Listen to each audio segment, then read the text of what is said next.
The biblical science of healing, faith versus secular medicine in modern times.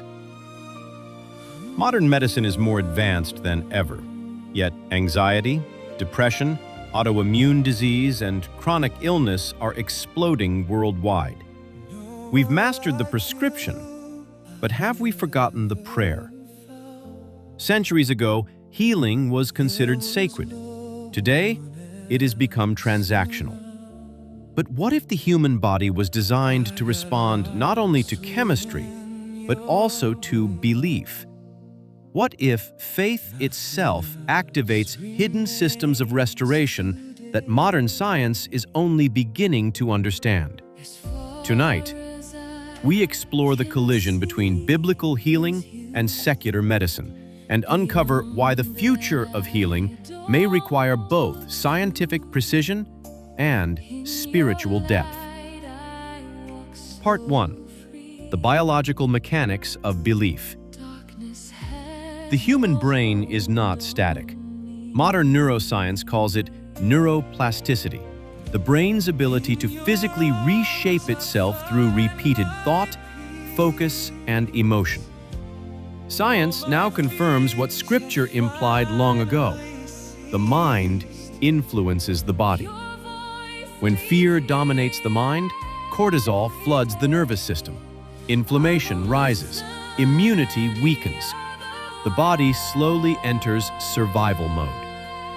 But during prayer, meditation, worship, and deep faith-centered reflection, studies show cortisol levels decrease.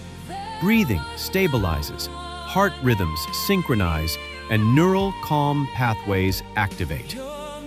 Even secular medicine recognizes something mysterious called the placebo effect, where belief alone can trigger measurable healing responses. But perhaps this is not merely psychology. Perhaps the Creator designed the human body to respond to hope, peace, expectation, and trust. As Brother Bakht Singh often emphasized, God is not merely the last option after medicine fails. He is the source of life itself. Medicine may observe symptoms, but true restoration comes from God. Part 2. The limits of secular intervention. Despite astonishing medical technology, humanity remains spiritually exhausted. The healthcare world of 2026 is shifting. Hospitals increasingly recognize that healing is not only physical, it is emotional, psychological, relational, and spiritual. Because there comes a point where medicine reaches its limit. A surgeon may repair tissue, but cannot restore peace. A pill may suppress symptoms, but cannot remove loneliness, guilt, fear, bitterness, or despair. Research now links chronic inflammation to isolation, emotional trauma, and spiritual disconnection. The body remembers what the soul refuses to release. Modern science is beginning to rediscover what biblical wisdom declared generations ago. A broken inner life eventually manifests outwardly. Part 3. Biblical wisdom through a scientific lens. Ancient biblical practices, once dismissed as primitive, are now being re-examined scientifically. Biblical hygiene laws align surprisingly with modern infection prevention principles. Fasting influences metabolic repair and cellular regeneration. Forgiveness reduces chronic stress chemistry linked to cardiovascular disease and immune dysfunction. Even collective worship produces measurable physiological effects. Studies show synchronized singing and group prayer can lower blood pressure, stabilize breathing, and align heart rhythms among participants. Could it be that Scripture contains not merely spiritual instruction, but biological wisdom woven into creation itself? The Bible never separates spirit, soul, and body. It treats the human being as one integrated design. And perhaps that is where modern systems fragmented healing, treating symptoms while ignoring spiritual roots. Medicine may observe symptoms, but true restoration comes from God. Part 4. Faith and technology together. This is not a call to reject medicine. Luke himself, the writer of the Gospel, was a physician. The real question is not prayer or medicine, The deeper question is, who ultimately holds authority over life? The future of healing may not belong exclusively to laboratories, nor exclusively to religious ritual, but to the integration of scientific excellence with spiritual wisdom.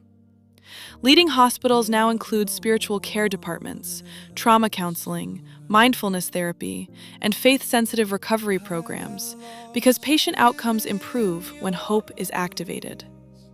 When precision medicine meets resilient belief, recovery often accelerates.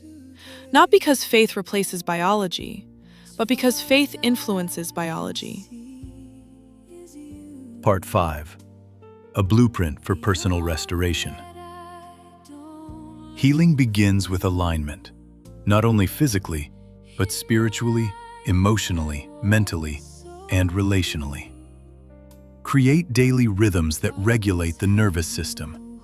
Prayer, silence, scripture meditation, gratitude, forgiveness, rest, healthy community, disciplined thinking.